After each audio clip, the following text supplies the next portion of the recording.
Welcome to So Mom, the mother-daughter podcast where Mom and I talk about everything under the sun, but mostly just only what we want to talk about. Exactly. I haven't seen you in a whole day. I know. It's been a long time. How are you doing? I am doing well. Are you enjoying the rain? I always enjoy the rain. I really do, because I love to get cozy, have tea, blankets, and great books. You're living your own Nancy Meyers monologue. You know what? I really think of Nancy Meyers when it rains because I just create in my mind her beautiful sets. I wish my refrigerator didn't have farmer's dog food and little bits of yuck in it. I just want beautiful things from all the best markets. But no, it's all in my mind. But this rainy season, Yeah. I was able to read Rebecca Serle's new book. I yeah. know we just had our own little we have a podcast for two where we talk We do. about it, and we talk about Rebecca and all the books that we love because she is our guest today on the pod. And I'm going to read her official bio, but then we're going to go very unofficial. We are so excited to have Rebecca Serle on the pod with us today. Rebecca Serle is the New York Times bestselling author of Once and Again, Expiration Dates, One Italian Summer, In 5 Years, The Dinner List, and the young adult novels The Edge of Falling and When You Were Mine. Serle also developed the hit TV adaptation Famous in Love, based on her YA series of the same name. She is a graduate of USC and the New School and lives in Los Angeles with her husband and daughter. Find out more at RebeccaSerle.com. Rebecca! Rebecca!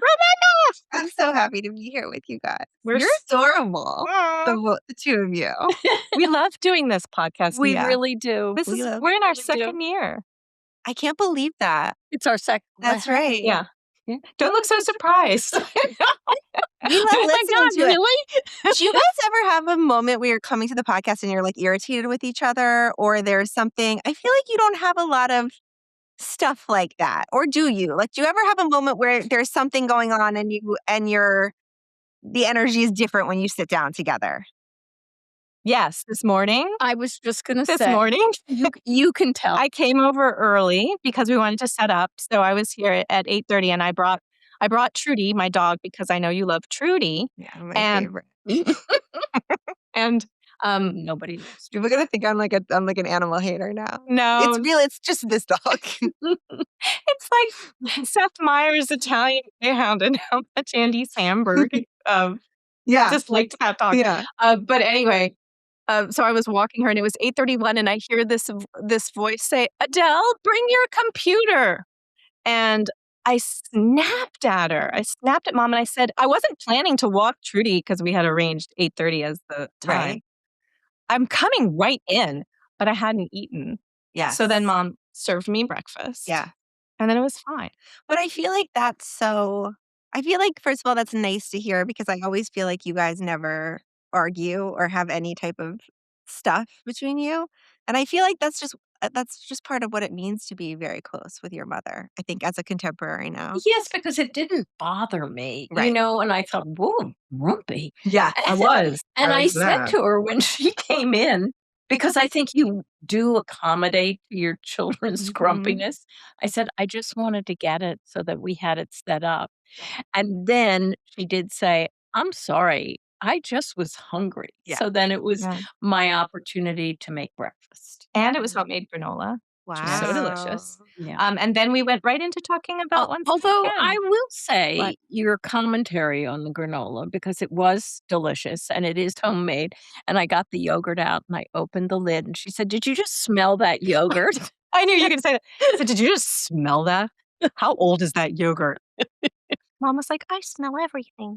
Yeah, me To make too. sure I do. it's okay. Everything. Don't you? Yes, everything. Yeah, Everything. Even if it's like the day before I do. exactly. Well, certain categories like dairy or like an alt milk. If I have like an almond milk in there, Oh, Yeah. because there's nothing worse, and you don't know when it will turn. Yes, you don't know what it would turn. Sometimes dates are not what they were. Also, sometimes maybe my husband likes to do this. He likes to open multiple containers of the same thing in the Mhm. refrigerator. And then I never know like which is the new one, which is Yes. the one that just got open versus the one that was Yes. open a week and a half ago. So that's a big habit in my house too. Okay. Thank you, Yes. Rebecca. That's it. Mothers and daughters, I know. Yeah. do have a shorthand. Yeah. It's true. They do have a It's shorthand. true. And it's sort of as you say, it's kind of the glue because you can anticipate, sort of those flashpoints, and you also know you can, particularly as a daughter, you can say something and it won't land that hard. Yes. Yes. I remember once you said, I thought it was so smart. You said this um, about mothers and daughters that when you have a daughter, your job is never really over. That you're always that if you have a son, he's like, "Great, thanks for raising me. Good, Yeah. it's all good. Goodbye." It's true. Yeah. But with a daughter, as a mother, you're always like, "Oh, thank you. I'm learning and growing. And Yeah. thanks again for the hard lesson." Oh, yeah. No, it's like It's being in so like intensive therapy for the rest of your life. Like my mother-in-law says, like, by the time she has, my husband and his brother, she has two boys. And she's like, by the time they were like 13, it's like they were just taking care of me. They kind of, they were doing their thing and whatever. And meanwhile, I'm like, add another thing to my mom Yeah, at 40 now, yeah. like add another thing. So I feel like it never ends. And that's the work and the gift. It's such a good thing to say because once I became aware of it, I felt like I became marginally nicer to my mother. Oh, Yeah. Yeah. how long ago was that? It was it was when we first moved here 4 years ago. Okay. Didn't you notice the shift? Oh, I didn't, but now I'll look back and find those moments. But I have to, speaking of you just moving, you moved, had people over, and that was the first time I met you, Rebecca. Mm. Unbeknownst to you, I have been a fan of yours forever. I have read all of your books. And at that point, and you were sitting there, and I just sort of fangirled right over and said, I loved that Italian summer. One And Italian summer. one Italian summer. Yeah. Thanks. And I loved it. But you had an early copy of it. Yeah, she's That's my right, because it was like it was that book came out in the spring of 2022. I know because I met my husband immediately after that book came out. And and I think you guys came, it was like the year before or maybe 6 months before, but it was an yeah. advance copy. But I just loved it because I think sort of as you get older, you always think of those people, and particularly when your husband's driving you crazy and you think, "Oh, but what would my life have been like?" And Yeah. bad because we left all those people for reasons. Yes. But I just loved it, but you were so easy, and we had a chat about it and how much I loved it, and then several years later, I met your mom. She's the best. And I've just loved getting to know you, and you've been so warm and welcoming to me, and my husband also adores you, and Oh, it's very special that we're all having this time in It is. Los Angeles It to get is. to It be really together. is. We are taping a tiny bit earlier than the release of the book, but the podcast will come out when the day the book is out. So maybe you could talk a little bit about Once and Again and what it and I would love to know sort of about the shift, all the shift from One Italian Summer. And then there was expiration dates between these books. But as yes. mother-daughter books, I think that it's so interesting to revisit a Rebecca Searle novel and kind of this different chemistry between mothers and Yeah. daughters. Well, so Once and Again is about um the women of the Novak family. There's Lauren, who's our protagonist, Marcella, her mother, and Sylvia, Lauren's grandmother, Marcella's mother. And each of them, when they are born, receive a silver ticket, and that ticket is the ability to go back in time and undo one thing from their past.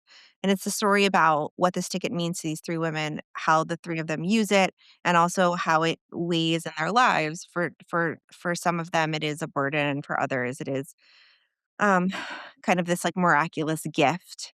And it's also about their relationships with each other. I think in a lot of ways that once and again is kind of the antidote to One Italian Summer, even though I really actually think that they have the same message. The message being like, is there any other message besides the fact of like our parents are human and this is their first time doing it as well? And I think in One Italian Summer, Katie so idealizes her mother, Carol, and thinks that relationship and Carol were perfect. And the journey for her over the course of that novel is to understand, like I'm saying, that our parents are human and to sort of like just normalize Carol as being a person, not a god. Um, and in Once and Again, Lauren has a lot of issues with her mother, Marcella, and Marcella has a lot of issues with her mother, Sylvia. And their journeys are also to recognize that that like our mothers are doing the best that they can. And so there's more forgiveness required in Once and Again Mhm. than there was in One Italian Summer. I also think that all of my books up until Once and Again have really been about what's gonna happen, how is it gonna turn out, like the wish fulfillment of what is coming. And Once and Again is really the first novel I think that is about how do we sit with what has happened. And so there's just more, I think the book is more complicated in terms of those family dynamics. It is less aspirational, maybe, than the mother daughter relationship in One Italian Summer because I think it's dealing with a lot of things that have already occurred in the past and regret and how we move on um, from tragedy and also just life. Yeah, yeah. I loved it because of the nuance of the relationship, and it felt in some ways, similar to my own relationship with my mother, Mm, that and I didn't ever think about what had gone on really in her life and the traumas she dealt with and the way she dealt with her daughters. And because I think daughters live in their lives yes. and the world sort of uh, really rotates around the life of your daughter. But a daughter isn't always hyper focused on the trauma of her mother. Yes. And I think that Marcella holds things. It's she's a beautiful character, and it isn't a simplistic rendering of a mother. It's the complications of having dealt with her mother, wanting a daughter, and then watching a daughter sort of navigate toward others. Mm, And that I thought was the beauty. I've waited for this daughter yeah. and now she wants to spend a lot of time with her grandmother and I'm happy for that. Honestly, I'm happy for that and wounded deeply For sure. and For sure. profoundly.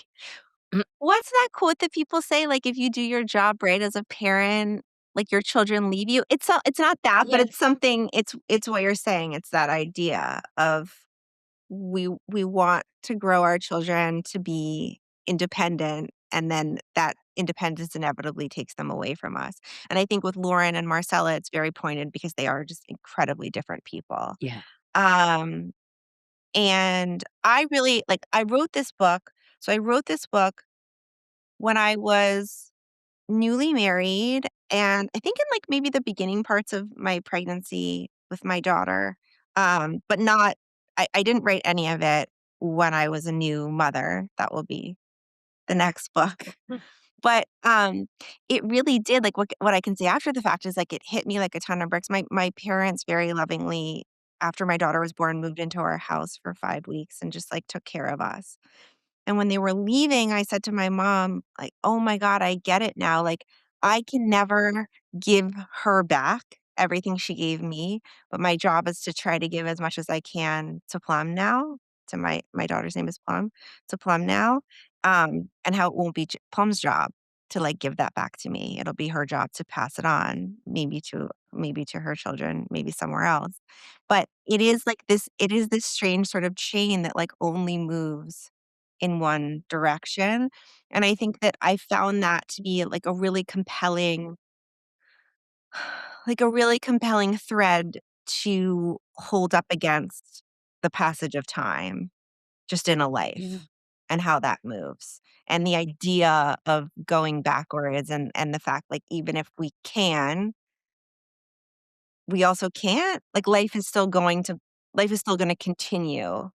Um I think that loving down is it's so true, and I was so close to my grandmother, and I loved the book, because I felt very captured by this closeness between Lauren and Sylvia, and my grandmother died in 2008, and I still think about her, and I think about the adult closeness I had with her, and there's another what is the expression, like, grandparents and grandchildren share a common enemy, Yep. or, like, yeah, that yeah.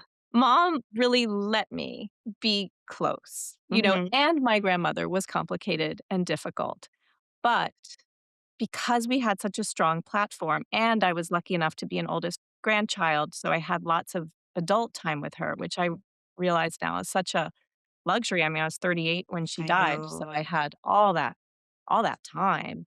And, you know, all these years past it, that time just becomes like a little bottle of perfume.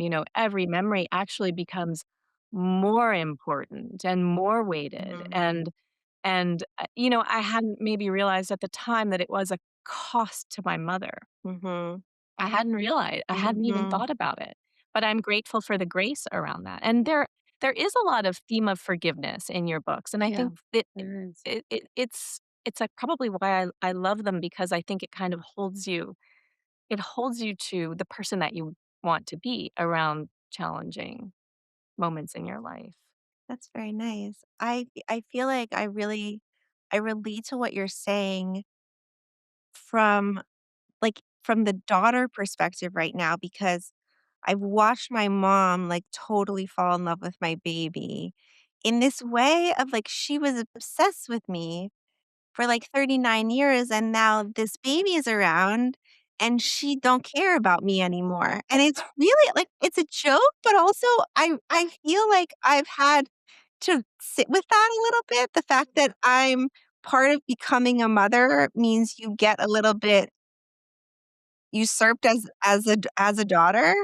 I asked my mom a couple months ago, I was like, "Do you love her as much as me?" She's like, "I think I love her more." And she was kidding, but also she wasn't because I think the love she has for her is and it can be, it's very pure. It's unencumbered by needing to grow her or by like any of sort of like the necessity of life, the complication of life, the having to send an email while your child needs a banana. Like it is unencumbered by just the practicality of what it means to parent. So more, I don't, that's a silly word, but I think it's pure. And I think because of that, it can like flow very freely. And I'm watching it between the two of them. Yeah. It's very interesting. It is, and I will say the flip side of that is I learned to love my mother more because I watched her love my daughter so much, and I could have taken that, "Why didn't you do that with me? Right. Why didn't you understand more about my life?" And instead, it felt so much better to say, I'm so happy my mother has this incredibly, and I think the word you chose is perfect. It was pure. Her love for my daughter was pure. And you can't have a mother daughter love that doesn't have Yeah. complication. There's freedom in that too. Like when you just said that, I was like, yeah, that is so true. I think sometimes we want to fight to the version that is stasis, but it's not meant to be stasis.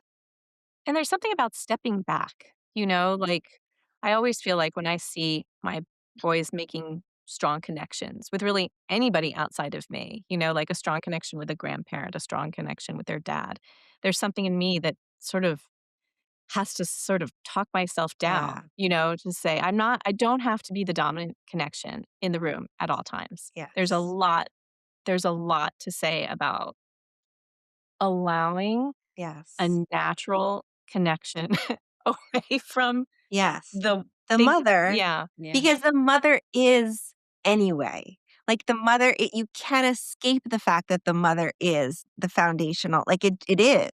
Right. And everything I think is in relationship to that, either what you didn't have or what you did have, or wanting to create what you did or wanting to create what you didn't. Like it's so big, the mother-child relationship, that like, yes, like trusting that and stepping back and saying like, that's there.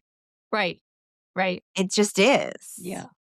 I could talk about it for a million years, but I also want to talk about the big house. I Oh want to talk yeah. about that house. Oh yeah. I love you. I want to talk about the big I house love Oh, too. I want to know more. I want to know what inspired it. Is there Yeah. such a house? I know that you grew up in Hawaii. Just Well, so Once and Again takes place on Broad Beach Road, which is like a very old school neighborhood in Malibu on the beach. Um and Malibu is just this very, I think, interesting place because it is such a mix of generations of people who've been there for like, decades and decades and decades, and then just new construction and just sort of like the dialogue between those two things. And I feel like there's a lot of similarities to Hawaii in that, for sure. Um, and there's a lot in Once and Again also about surf culture. And there are like reasons for that. But I wanted to create this like intergenerational family home. I just thought it would be really fun. And for some reason, it felt very important that this story be taking place in one location, and like all three generations be kind of like layered. Like the house is almost the container. It's like the narrative structure, and all three of their POVs, their stories, their histories are kind of like layered into this house, and the way they move around the house. Like Sylvia lives upstairs and now she lives in the back, and kind of just like the way they orbit around each other in this one singular space, I found to be very compelling. And so I had a really good time just like filling out the house and the layers of it, like how it is old, and also it's been like repainted, and kind of like there are new pillows, but like the kitchen is the same. Like I really wanted readers to feel the history. And I really like in my books to talk a lot about place. Um and for me, like, yes, Malibu certainly is the place of this book, and there are a lot of landmarks there, some of which are gone because of the fires that we experienced last year, but a lot of them still there. But I think the place is Malibu, but the place is also really like this home. I Yeah. loved that. I'm such a sucker for a story where there's, Yeah, like you the love anchor of that. a house. I just And can I also tell you, like, I've been saying since I was writing it, like, this book is my practical magic. And Oh, I always felt like that home, like when I was writing the book, I I thought about that home a lot. Yeah. yeah. The back garden, and sort of, and the way the magic kind of like pervades it, that house, in a way, very like different magic than the magic in Once and Again. But I thought a lot about that. There's so much good magic in the story. As a story, it's so It unputdownable. it is. I mean, just like you're in it. But then as a story about a house or as a story about an old love, it's Yeah. a wonderful story. I think Yeah. there's something for like all of the things that all the itches you want to scratch. There's just And this may come as a shock to you, but I'm not a surfer. And the Moondoggy, what are you No talking way. I know you think I would be right. I mean, it's one of those things. I lived in San Diego for 6 months. I had a 6-month job. I remember that. Yeah, and we used to walk out every morning at dawn and watch everyone line up, so I know what that lineup is like. The idea of it is so terrifying to me. I could barely get on a boogie board, much less a surfboard. Yet, I was so enthralled with the surfing story, the how that was interwoven, and then everything about weather-worn homes. Mm. I just love that. I love the peeling paint and the sun-drenched, you could just feel it. I really love it too. I mean, I could never live there because of how all of those places are just full of mold. But It's okay. but Right. I think like, so there's some stuff I know about surf culture just by growing up in Hawaii. Is that where you I was never a surfer myself, but it's hard to escape when you live there, particularly when you live there at the ages I lived there, which was like 12 to 18. Right. Because such a large percentage of my peers and my like high school class would show up with boards, on the back of pickup trucks in the parking lot in the morning with like, wet hair and a towel because that's what it is. And I've always found that Malibu and Hawaii have a lot in common in that way. I'm hard pressed to think of anything in life that requires that much presence than surfing, like that much attention and breath in the moment because you're having to be in rhythm with something, which is the water, and pay attention to it and understand and anticipate, sort of like where it's at and like really tune in to where the current's going and like how this set is rolling in and not turning your back on it. So I feel like we're always just kind of mining our own like what do I know about that I haven't yet used? Right. That is so And I'm like, true. well, I know a little bit about this. And I did have to talk to a few surfers in Malibu because of course every surf culture is different. Yeah. Um, but I was like, I know a little bit about this and I think maybe it's the time to use. Don't turn your back because that is a through line for the book. Yeah. Don't turn your back on Yeah. this life. Don't turn your back Yeah. on what you're doing. And that mantra of don't overthink it, just the mantra that Lauren tells herself every time she surfs. That's so Don't turn your back. Yeah. It was beautiful. Yeah, I think that life, and certainly I think my life over the last 4 years, I mean, over the time when I was writing, like conceiving of and writing this book, my life, my life has taken so many turns and so many things happened in pretty rapid succession um, that were in some ways like everything I wanted, in other ways, like totally out of left field and things that I could just like never imagine. Um, like never imagined transpiring. And I think that yes, like like actually showing up for what is presenting in your life, actually showing up for like not what you want to become, but like what wants to become. I think that is the real work and also like the real joy of life. I think joy is not when something you want to have happen happens. Joy is when you really recognize and embrace the thing that wants to be in your life. I think that's so true. I This is the last year that my son is home, and I feel like I have been not in the right space a little bit because I'm already missing him, and I keep saying that out loud. I keep saying, "This is the last year that you're home," and I realize that this is not landing for him, and I just Mm. have to stop He's saying like, that. He's "Yeah, going, yeah, yes, yeah, Yeah, that's yeah, right. that's a And fact. that's it. I That's a am. fact." and I think, "No," so we ordered a bunch of board games, and we're trying just sort of to the idea that it's like, let me distinguish this last year and be in it, really be in it and make it kind of feel differentiated and have this be the year that we played Hues and Clues or Monopoly. And, Yeah. sort of, we used to play board games back in Brooklyn and I know that I'll, I'll anchor memories to some of the things that we're going to just do this year because this is such a big year. But there's already for me an inclination to move past it, to survive it somehow. Yes. I really relate to that at at the beginning because we're coming up on a year of Plum's life, and the first year is so amazing and life-changing and also, like, just so difficult, like, way harder than everyone tells you how hard it is, but you're like, um but I think, like, nothing makes you feel that, like, becoming a parent, the recognition that this thing is so challenging, and also when you're past it, you're somehow gonna be longing for what is right now and holding both of those things at the same time. Like, it's so revealing in that way. It's sort of like your last year with your son because you hold on to those lasts. You know they are. You know you're just creating your memory bank. And you also know you've done a good job because that child is not saying, "I can never leave you, mom," which would cause you to be alarmed. Sure. Yeah, you're the You don't one holding want the it. scrapbook. Right. Like, your Exactly. Yeah. scrapbook belongs to you. When you say That's things right. to me, I'm like, "Okay." Yeah. It's But so it's so true. weird. It's like, My I don't mom even want your scrapbook.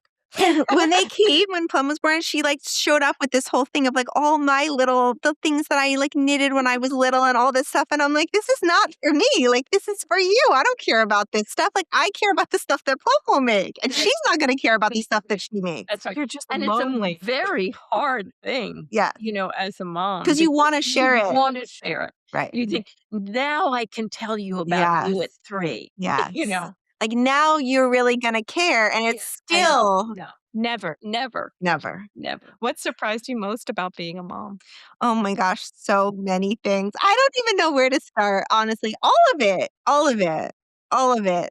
I think that just getting to know her has been such a pleasure, and I feel like I have just so much curiosity about who she is and who she's going to be. Not even necessarily like, yes, I have curiosity about who she's going to be, but I'm just like curious about her. Like I like just the way I want to watch her, like the way her like face changes or when she like there's just so much discovery now. She was 11 months yesterday and she's just like she's standing now on her own and like looking at me and like taking her hands off like, the little walker to be like, "Can I do it?" Like it's like magic. It honestly is magic. Like watching her become is magic because every day there's this new skill that she's working on and developing and um I just think like how enamored I am with not only her, but like the process of Yeah. it.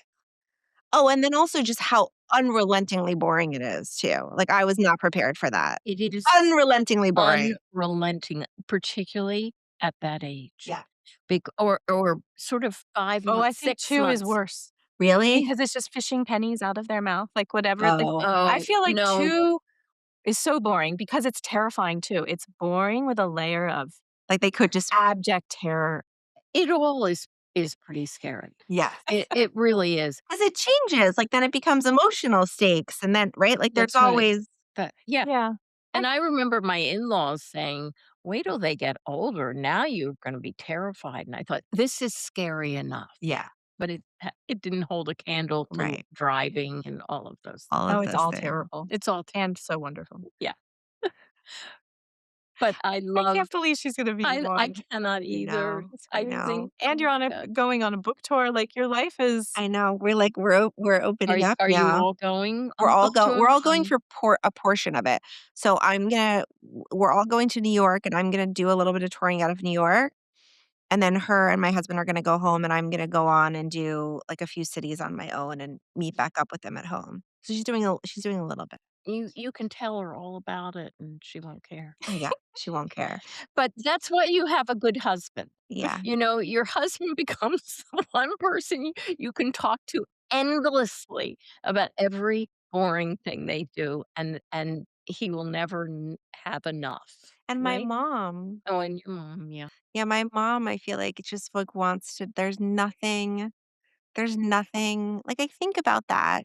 Obviously I've written about the loss of a mother before and I think about the fact that listen, if everything works out, I will at some point be here without her. Like I would never wish for her the alternative to that. But it's still sort of like unfathomable to me that reality that there will probably be time here on this earth for me without her. And like, yeah, who is? And I say to my husband all the time, I'm like, you got to care as much as she cares. You got and he does to the best of his ability. But I think that there's just a certain level of presence that a good mother, and I'm not trying to say like we are all here very, very lucky because I think there are a lot of people who don't have mothers who care to this degree or can offer this level of just like warmth and openness.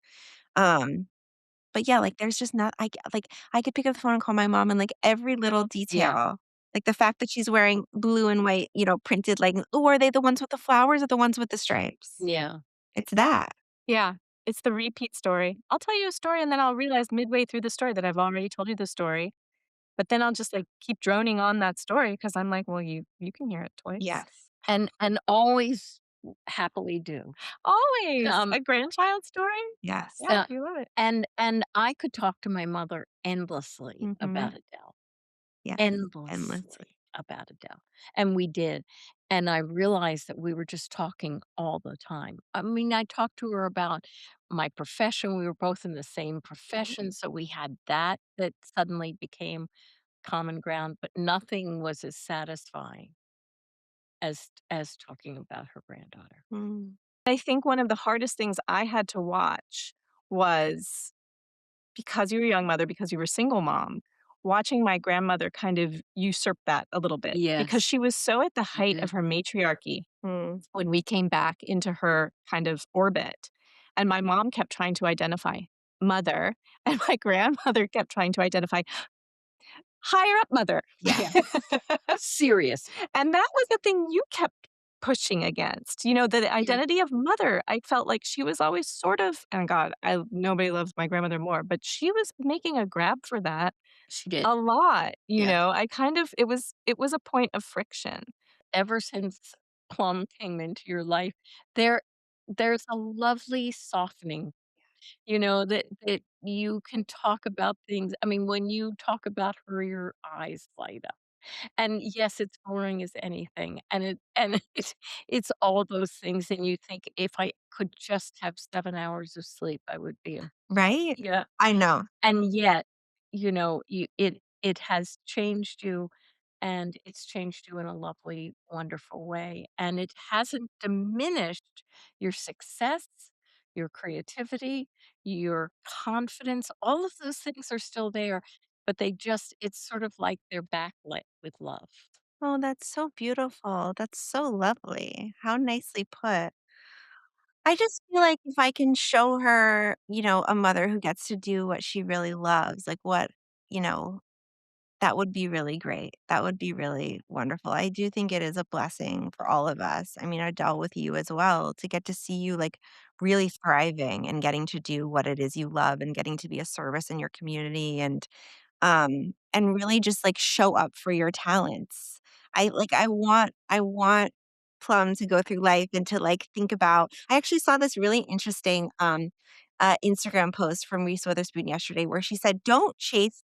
I want to think about this for a second. It was like, don't chase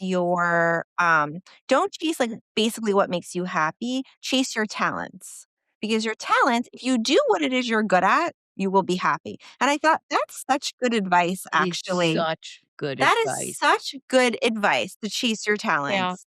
And I think we're all here like very lucky to get to chase our talents. And I want Plum to think about what it is. Like what can she do better than anybody else can do? And to like it is such an incredible privilege to get to make that your life's work. What you're good at. Oh, I Yeah. so agree. I really agree. And then I think it was some interview with Billie Eilish's mom where she said a sort of similar thing where she was like, they didn't have a bedtime as long as they were doing what they loved, which was making music. And she had these two musical I love that. prodigies in her home. And Isn't I it was like, crazy? That's so oh, nice. Yeah. I know. I really Yeah, liked I it. like that. And I think just like, I think like anything else, you have to really just like parent the circumstances and the child that you have. And hopefully you get there by paying attention. Um, I really like that. I I really know. I like loved that. it. Yeah, but chase your talents. I thought, wow, that's nifty. I like that. You just have to figure out what they are. You have And to figure out there. that is hard because I think I've seen so many kids chase the thing they think their parents want them to Right. be. I remember my son was in a dance class and we all came and he'll let me tell the story, but he was so untalented and I had really pushed this dance class. I just remember putting down my phone.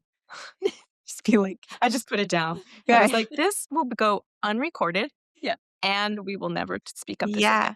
Yeah. Yeah. But That I is realized I was the one generating I wanted him in this dance yes. class. Yes. So, Our ideas about what our yeah. kids should Yeah. be or what they should like or, whatever else. But I was always very lucky that I had parents who really fostered my creativity and who really believed. I was like, I want to write books. But I remember a time where they were like, we love that you want to write books. And also, like, you got to get a job. And so I ended up getting a job in publishing. I was like, I would read the slush pile at this literary agency. Because they were like, we're not going to endlessly like No, financially they were support the like, dream. all right, like Yeah. college is over, figure it out. Yeah. Oh, you Um, like that, don't you? I do. It just made me perk up. yeah, But I have seen so much of the other, just supporting and financially. And the thing that my children all did was they got jobs and they worked. They worked in crummy jobs. yeah, And I don't think that's the worst thing in life. yes, I actually think it's But then good also to be preparation. paid for, like, my son does the clips.